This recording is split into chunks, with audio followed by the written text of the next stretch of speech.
किसी भी पौधे के ऊपरी पत्ते यदि पीले हो रहे हैं, मतलब आपके पौधे में मैग्नीशियम और आयरन की कमी है। ये पता करना बहुत ही आसान होता है कि आयरन की कमी, आयरन डिफिशियंसी या फिर किसी मैग्नीशियम की कमी है आपके पौधे में या नहीं।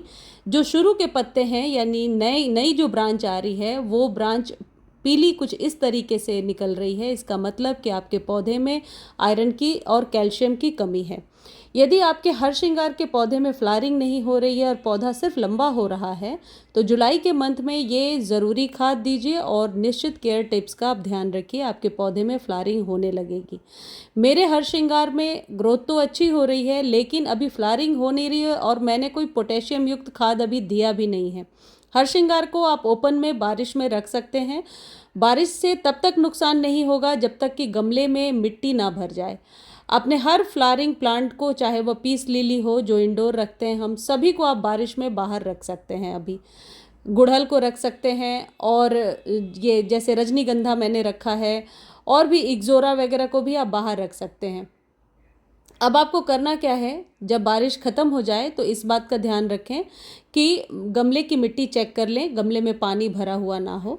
यदि पानी भरा होगा तो ऐसे में पौधे को नुकसान भी होता है और कई बार जो खाद्य पदार्थ हम देते हैं वो ओवरफ्लो होकर के गिर भी जाते हैं। जो हर श्रृंगार का पौधा है, इसे हमेशा पोटेशियम, फास्फोरस का एक निश्चित मात्रा आपको देना होता है।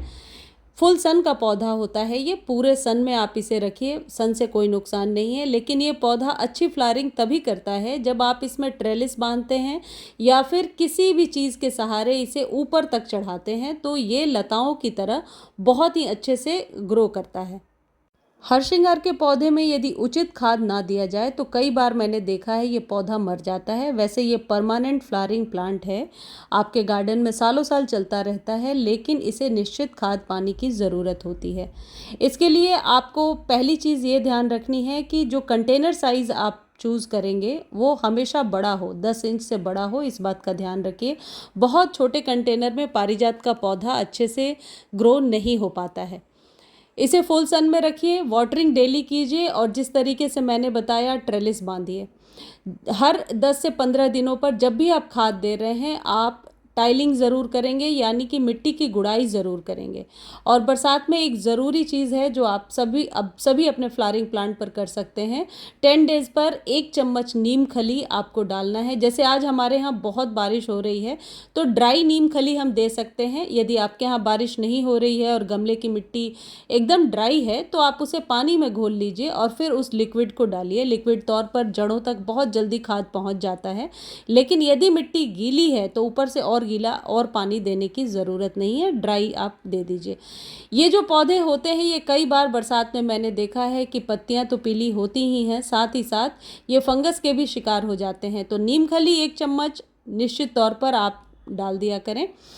दूसरी चीज़ है, यदि आप कोई भी कंपोस्ट यूज़ करते हैं, वर्मी कंपोस्ट या फिर आप गोबर की खाद यूज़ करते हैं, तो हर एक 15 दिनों पर कंटेनर साइज़ के अकॉर्डिंग, यदि बड़ा कंटेनर लिया है आपने, 15 इंच से बड़ा कंटेनर है तो 2 स्पून भर के बड़े स्पून से डालेंगे। यदि 15 इंच से छोटा है तो फिर 1 स्पून आप भर के डालेंगे। क्योंकि पारिजात में खुद ब खुद कभी भी फ्लावरिंग नहीं होती है सीज़न में भी, यदि हम इसमें उचित खाद नहीं देते हैं। ये कंडीशन सभी पौधों के साथ नहीं जाता। जैसे गुड़हल वगैरह के पौधे कम खिलें या कम फ्लावरिंग हो या ज़्यादा हो, लेकिन अपने सीज़न में फ्लावरिंग करने लगते हैं। लेकिन पारिजात का पौधा उचित खाद पानी के अभाव में अक्सर मरने लगता है। आप ये भी कर सकते हैं कि जो गोबर के उपले होते हैं उन्हें पानी में भिगो दीजिए और उसके पानी को आप अपने हर श्रृंगार के पौधे में डालिए। जो चायपत्ती हम यूज़ करने के बाद फेंक देते हैं, उस चायपत्ती को अच्छे से वॉश करके आप 1 या 2 चम्मच हर एक 15 दिनों पर दीजिए, जिससे कि मिट्टी एसिडिक रहेगी और पत्ते लश ग्रीन निकल करके आएंगे। और जहाँ तक स्टेम को मोटा करने का सवाल है, इसके लिए आप वो बनाना पील वाला फर्टिलाइज़र जो अक्सर मैं आपको बताती हूँ, केले के छिलके को पानी में भिगो दीजिए और फिर अगले दिन उसके पानी को यूज़ कर लीजिए। इसमें पर्याप्त मात्रा में पोटेशियम भी होता है और कैल्शियम भी मिल जाता है पौधों को। कैल्शियम के लिए आप ये कर सकते हैं कि जो वर्मी कंपोस्ट आप डालेंगे अपने पौधे में, उसमें 1 चम्मच आप स्टोन डस्ट मिला लीजिए। चूना भी मिला सकते हैं, लेकिन चूने की मात्रा कभी भी ज़्यादा नहीं होनी चाहिए।